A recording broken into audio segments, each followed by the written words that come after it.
안녕하세요. 금융업에 종사 중인 30대 여성입니다. 흔히 사람들이 말하는 돌아온 싱글이기도 하고요.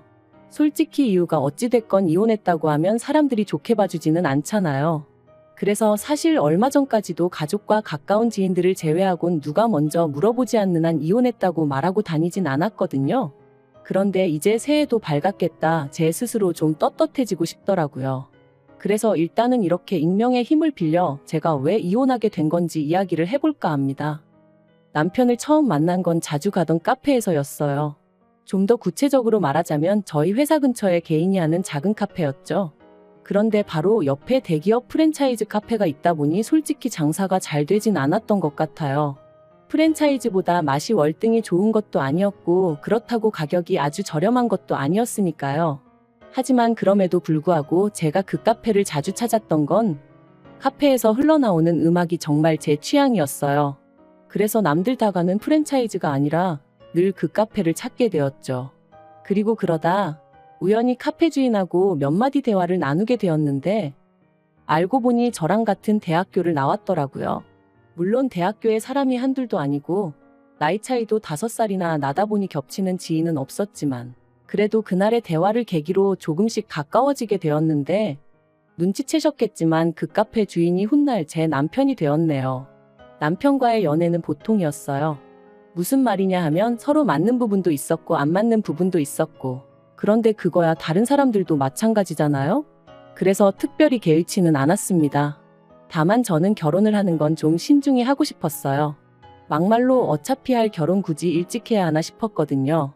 물론 주변에서는 그래도 한 살이라도 어릴 때 결혼해야 건강한 아이를 낳는다며 기왕 할 거 일찍 하라 하기도 했는데 제 나름대로 건강관리는 꾸준히 잘해오고 있었기 때문에 그런 조언들이 크게 와닿지는 않았던 게 사실이에요. 그러나 남편의 경우 저보다 5살이나 많다 보니 연애 초반부터 조금씩 조바심을 내더니 사귄 지 1년 만에 떡하니 프로포즈를 해오더라고요. 그리고 솔직히 어리석게도 저는 이 결혼을 해야 하나 말아야 하나 안 할 거면 뭐라고 말을 해야 하나 하고 고민하고 우왕좌왕하다가 얼떨결에 결혼을 약속하고 말았습니다. 그런데 막상 본격적으로 결혼 이야기가 오가기 시작하고 얼마 지나지 않아 생각지도 못한 문제가 저희 발목을 잡았으니 그건 바로 집이었어요. 언젠가 남편이 말하길 자기는 카페 하나 운영하는 것만으로도 신경 쓸 것도 많고 여력이 없어서 돈 관리 대부분을 어머님이 도맡아주고 계신다 했습니다. 그리고 솔직히 나이가 40 가까이 돼가는 남자가 돈 관리를 어머님한테 맡겨두고 있다는 게 영 찜찜했지만 당시엔 결혼 이야기가 오가던 상황은 아니다 보니 그냥 그러냐 하고 말았거든요. 그런데 막상 결혼 이야기가 나오고 제가 얼마나 모아뒀냐 물으니 1억 어쩌고 하면서도 어물쩍거리다가 나중엔 좀 짜증을 내더라고요. 그러면서 어쨌든 집만 해결하면 되는 거 아니냐 하더니 저더러 어머님 소유의 빌라에서 신혼살림을 시작하자고 하는 거예요. 제가 비록 결혼에 대한 환상을 가진 여자는 아니었지만 그래도 뭐랄까 시작부터 제 뜻대로 되는 게 없다는 생각에 솔직히 기분이 좋지는 않았습니다. 게다가 어쨌든 어머님 빌라지 저희 명의로 해주시는 것도 아닌데 리모델링은 해야 하지 않겠냐며 그걸 제가 해왔으면 하는 남편이 어찌나 얄밉던지. 그래서 제가 남편더러 어차피 우리 둘 다 잠만 자는데 뭘 큰돈 들여 고치냐고 일단은 좀 참고 살아보자 했네요.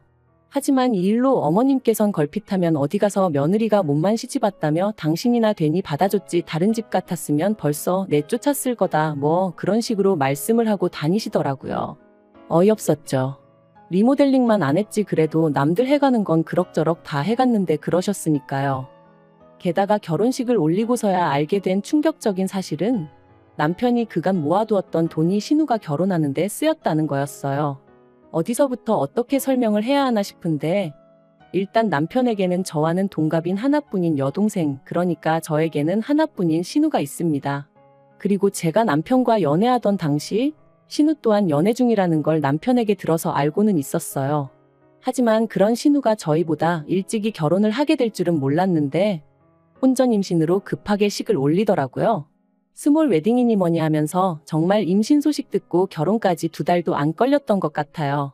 그런데 나중에서야 알고 보니까 심해부 쪽에서 임신이 대수냐며 지워라 어쩌라 하는 걸 저희 시댁에서 아주 바짓가랑이 잡고 늘어지다시피 해서 결혼을 시켰던 거였고 그 과정에서 심해부 쪽에서 1억을 해오라는 걸 저희 어머님이 해주셨다는데 그 1억이 알고 보니 저희 남편 돈이었더라고요.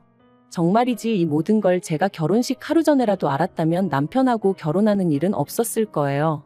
하지만 어머님께서는 대신에 집을 해결해줬는데 뭐가 대수냐 하시며 뻔뻔하게 나오셨고 남편은 남편대로 자기는 정말 몰랐다며 저에게 미안하다 하니 더는 제가 할 수 있는 게 없었습니다.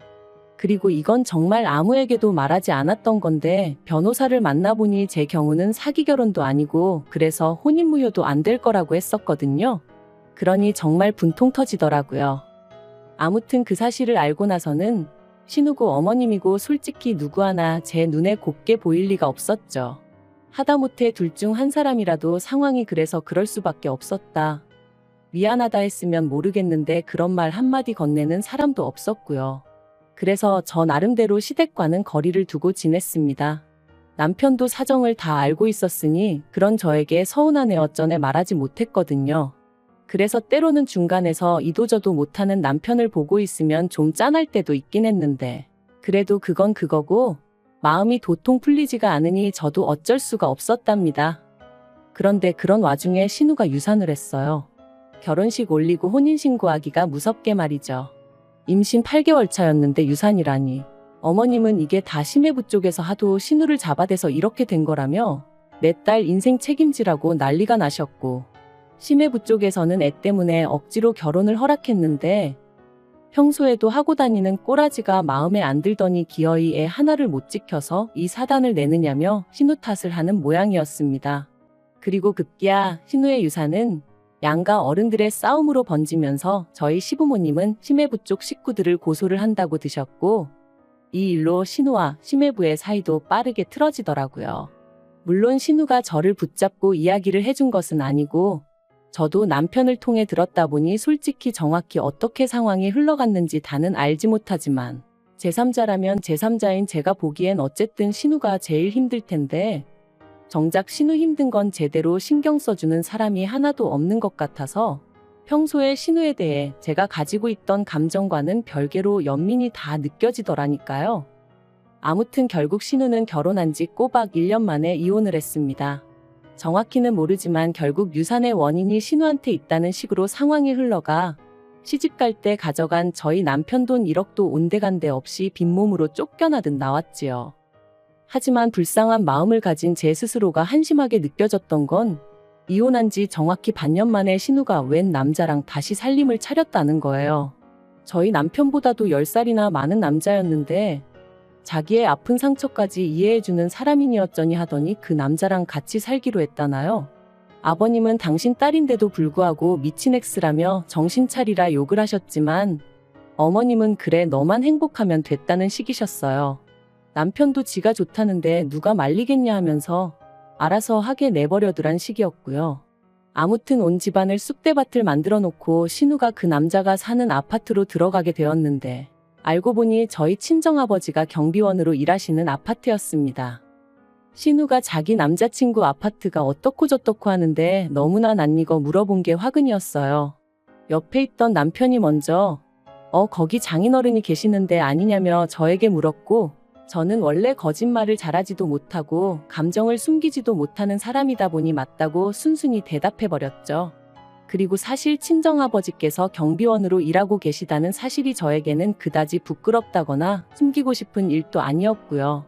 참고로 저희 친정아버지께선 줄곧 대기업에서 회사 생활을 하시다가 당신 한 사람이 관두면 젊은 직원 2사람이 자리를 보전할 수 있다며 제 발로 나오신 분이세요. 몇 년만 더 계셨으면 정년퇴직을 하실 수 있으셨지만 하루가 다르게 젊은 직원들 자리가 줄어드는 걸 보니 마음이 안 좋으셨다면서 말이죠. 그리고 다른 사람들은 이런 친정아버지의 결정을 어떻게 생각할지 몰라도 저는 아버지의 그런 배려가 무척이나 존경스러웠답니다. 한편 이후로 저는 아버지께서 당분간 좀 쉬면서 취미생활도 하고 그러실 줄 알았는데 한 달도 되지 않아 저에게 부담이 되고 싶지는 않다시며 직접 일자리를 찾아 나서셨고 그렇게 경비원으로 근무하게 되셨네요. 사실 처음에 경비원으로 일하게 되셨다 하셨을 때 저나 친정어머니가 얼마나 말렸는지 몰라요. 워낙 미디어에서 갑질당한 경비원들에 대해 자주 다루었다 보니 저희 아버지도 그런 일을 겪진 않을지 걱정이 되었으니까요. 하지만 아버지의 뜻이 어찌나 완강하시던지. 아무튼 신우가 저희 친정아버지가 경비원이라는 이야기를 듣더니 아주 묘한 표정을 지으면서 경비 같은 건 먹고 살기 빠듯한 사람들이나 하는 거 아니냐 묻대요. 마치 너무나 당연한 사실처럼 말이죠. 그리고 솔직히 전 그런 신우의 태도에 빈정이 확 상했지만 그래도 정말 몰라 저러나 싶어서 요새는 꼭 그렇지만도 않다. 오래 배우시고 그러신 분들도 많이 하신다. 우리나라가 노인분들이 일할 자리가 많이 없지 않냐 하고 대답해줬어요. 하지만 신우는 계속 저더러 고민이 많겠다는 둥, 자기가 잘 챙겨드리겠다는 둥 쓸데없는 소리를 해댈 뿐이었지요. 그런데 그렇게 신우가 남자친구랑 동거를 시작했다는 이야기를 듣고 2달 좀 넘었을 때였습니다. 친정어머니께서 전화를 해오셨는데 목소리에 근심 걱정이 가득하시더라고요. 그래서 제가 무슨 일이라도 있으신 거냐고 왜 그러시냐 하니까 며칠 전부터 친정아버지가 일만 마치고 집에 오시면 표정이 좋지 않으시고 방에 가만히 누워만 계신다는 겁니다. 입맛도 없다 하시면서 말이죠. 혹시 입주민들하고 무슨 일이라도 있으셨던 건 아니냐 물으니 그런 것도 아니다 하시면서도 정확한 이유는 말을 안 해주신다나요? 그러면서 어머니가 시간 날 때 아버지 점심시간에 맞춰 가서 밥 한번 같이 먹을 수 있겠냐 물으셨어요. 그래서 당연히 그러겠다 했죠. 그리고 바로 이튿날 회사에는 반차를 내고 아버지가 계신 아파트 단지로 향했습니다. 멀리서 아버지를 발견하고 저는 반가운 마음에 아버지를 부를 뻔했는데 동시에 너무나 충격적인 장면이 눈에 들어왔어요. 친정아버지를 앞에 세워두고 어떤 젊은 여자가 고래고래 소리를 지르고 있었거든요. 아무리 아버지의 일터라지만 순간 상황 판단을 하고 말고 할 새도 없이 제 몸이 먼저 반응했습니다. 누구신데 한참 어른한테 소리를 지르냐며 여자 얼굴을 딱 봤는데 신우였어요. 어이가 없어서 아가씨 지금 무슨 짓이냐니까 신우도 좀 당황한 듯 하더니 이내 이건 입주민과 경비원 간의 이야기니 저는 좀 빠져달라대요. 그래서 제가 도대체 왜 그러냐 이유나 들어보자 했습니다. 그랬더니 저희 아버지께서 하시는 말씀이 이 신우라는 사람이 자기 장보고 오는 내내 주차장 자리를 막고 있으라더라 그러시는 거예요. 순간 제 귀를 의심했어요. 자리를 막고 있으라니 그게 무슨 뜻이냐니까 허수아비 마냥 차 한 대 들어갈 자리에 가만히 서 있으라고 하더라나요. 그래서 제가 신우더러 아파트에서 그런 게 어딨냐 하고는 그리고 상식적으로 우리 아버지가 아가씨 하인이냐고 왜 그딴 일을 시키냐 따졌습니다. 그랬더니 신우가 하는 말이 자기가 낸 관리비로 저희 아버지가 월급 받아가는 거 모르냐면서 그럼 월급 주는 주민을 위해서 그 정도 일은 당연히 할 수 있는 거 아니냐대요. 신우가 개념이 없는 건 알고 있었지만 어떻게 저런 말을 아무렇지도 않게 할 수 있는지 기도 안 차더라고요. 그래서 제가 신우더러 살다 별 거지 같은 소리를 다 듣겠다고 아파트 사는 게 뭐 얼마나 대단한 일이라고 그런 특권의식을 가질 수가 있냐 했습니다. 그리고는 멋대로 떠들어대는 신우를 뒤로하곤 바로 친정아버지를 모시고 관리실로 향했어요. 아버지께 소가리는 그만하시고 그간 당하셨던 일 전부 다 이야기하시라면서 말이죠. 관리소장을 비롯한 관리실 직원들이 얼굴을 들지 못했습니다. 제가 이 아파트의 입주민이 어떻게 갑질을 하는지 언론사마다 제보를 하겠다고 했을 땐 정말 죄송하다며 그렇게 한번 다뤄지면 집값에도 영향이 많이 간다고 저에게 한 번만 기회를 달라 뭐 그런 식으로 얘기를 하기도 했지요. 그리고 저희 친정아버지도 저더러 너무 일을 키우지 말라면서 여기 사는 대부분의 입주민들은 다들 정말 좋은 분들이 맞다고 다만 저희 신우 그 미꾸라지 한 마리가 이 사태를 만든 거란 식으로 말씀하시더라고요. 그런데 그때 관리소장이 서류를 뒤적이며 하는 말이 좀 이상하답니다. 신우가 사는 그 호수는 지금 비어 있어야 정상이라는 거예요. 원래 부부랑 학생인 자녀까지 셋이 사는 집이었는데 그 집 아빠가 회사 일로 해외에 나가게 되면서 가족들도 같이 나갔고 1년 후에나 돌아오기로 되어 있다나요. 그래서 제가 그럴 리가 없다. 신우 남자친구가 집주인이라 했다 했습니다. 그러자 관리소장이 누구랑 통화를 하더니 자기 말이 맞다면서 한번 확인해보라고 그러는 거예요. 그리고 알게 된 충격적인 사실은 신우 남자친구가 자기 집이라고 했던 그 집은 실은 남자친구의 지인의 집이었어요. 해외로 나가게 된 집주인이 가끔 들여다 봐달라고 한 걸 아예 눌러앉아서 살다시피 하면서 자기 집이냥 신우까지 불러들였던 거죠.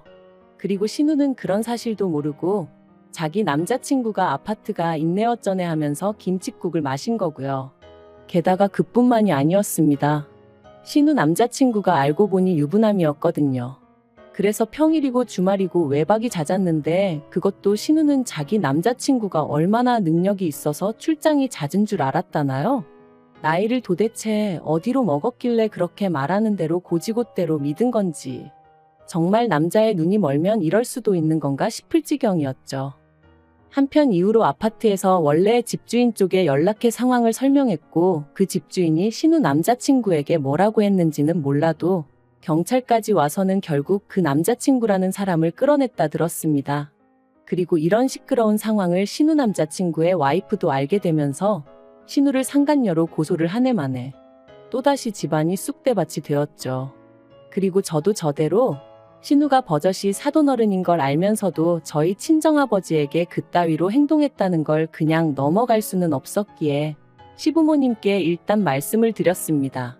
솔직히 이때만 하더라도 시부모님이라도 저희 아버지한테 정식으로 사과하셨다면 그 정도로 마무리 지을 생각이었고요.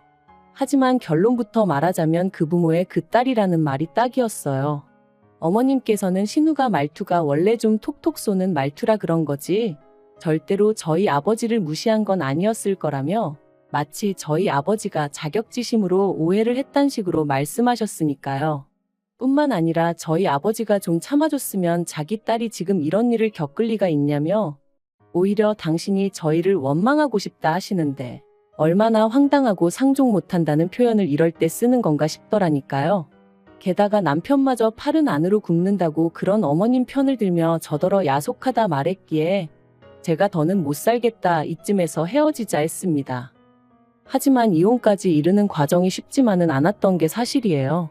서로 사랑과 미련이 남아서라기보다는 남편이 자기가 왜 이혼을 당해야 하는지 납득하지 못하겠다며 버텨가지고요. 그래서 결국 협의이혼 안 해주면 내가 당신한테 어떻게든 위자료를 받아낼 건데 신우가 저런 상황인데 당신까지 그렇게 되면 시부모님이 괜찮으시겠냐? 제 나름대로 초강수를 둔 거죠.